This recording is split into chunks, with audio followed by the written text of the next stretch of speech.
Which, you can say hi to everyone.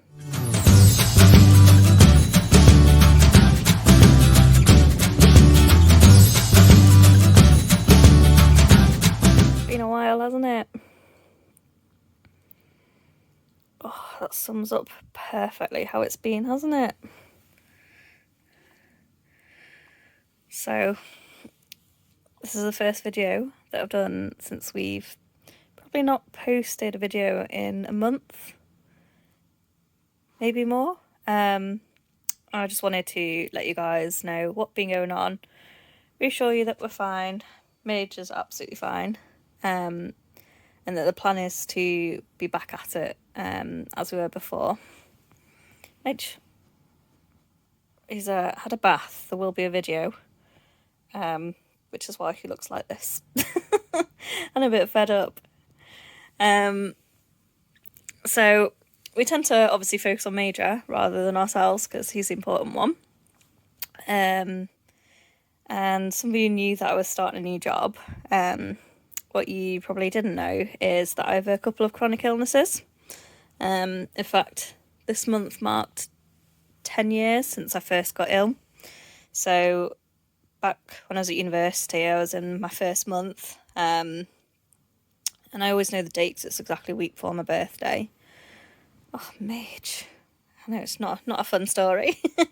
Anyway, I was like super fit, super healthy, super slim, very active. I was ice skating a lot, went to the gym, all sorts, and then literally woke up one day and felt dreadful. Couldn't get out of bed. It was just awful.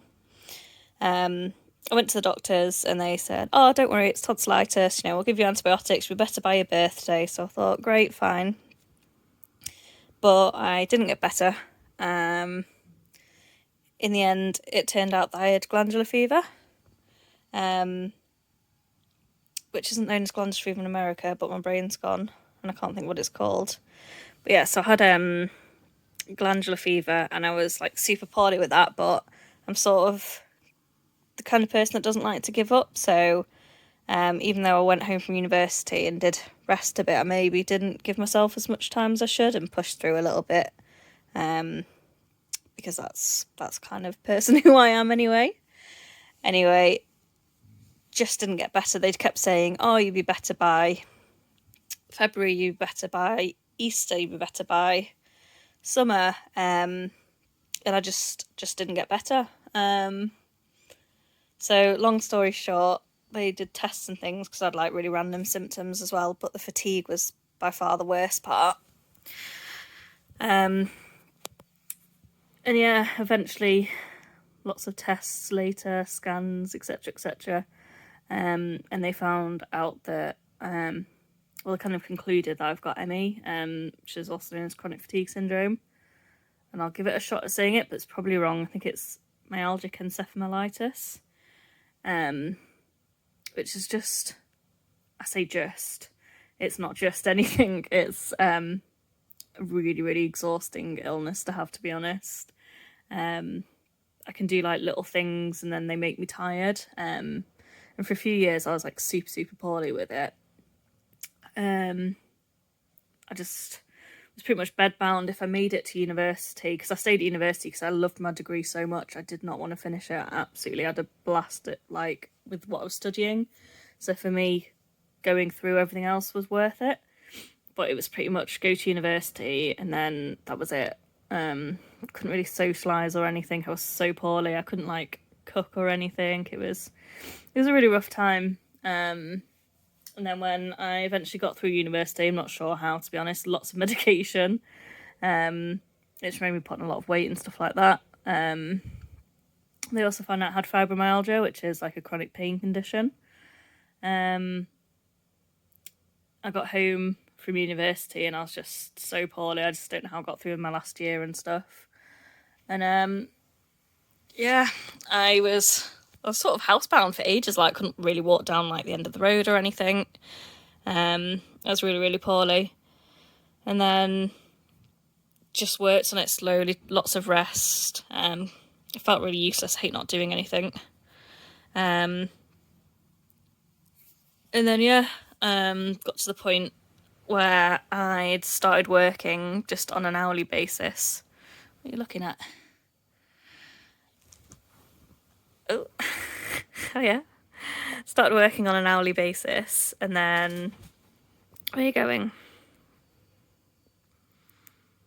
Mitch, we're doing? What doing?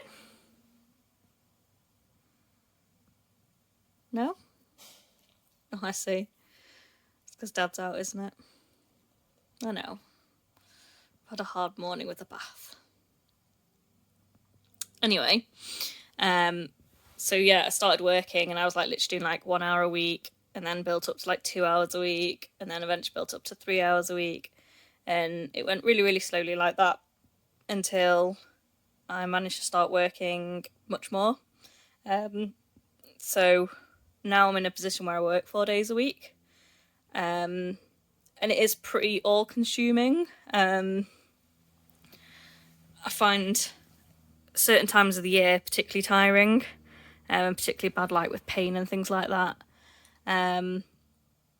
So I'm always like really ill sort of September to Christmas, because I work in education and that's like the busy time.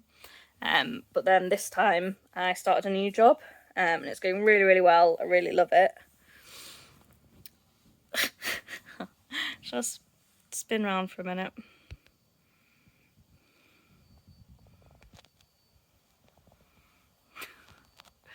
Yeah, sorry. So yeah, I started a new job, and it's gone really, really well, but just been really tiring. I thought I'd better show my face for a little minute. Yeah, so I really love the job. It's really, really good. It's exactly what I'm interested in, and I settled in really quickly.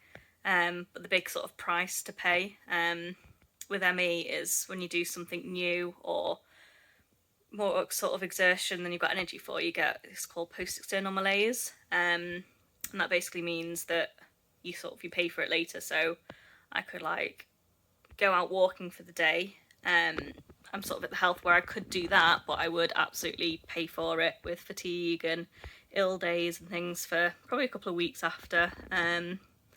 But for me, because it's been 10 years, I like know when it's worth making a sacrifice. So for example, going on like long walks like or something like that is 100% worth it, because the amount I get out of that, the Major gets out of that, is like so worth it. But yeah, obviously I'd wanted a dog for years and years and years, and had to wait until my health is at a point where I can do it. So, you know, I can walk in most days. Simon obviously does the other days. But yeah, since starting this job, it's been great. But as soon as I get home, I'm in bed and pretty much asleep. I've had headaches for a month, 2 months. Started 2nd of September. So yeah, a couple of months of just headaches and just feeling really, really poorly. But I knew that would happen. I choose to work. I could say I'm not well enough to work and I wouldn't be lying. But for me, I really enjoy what I do. So I do 4 days a week.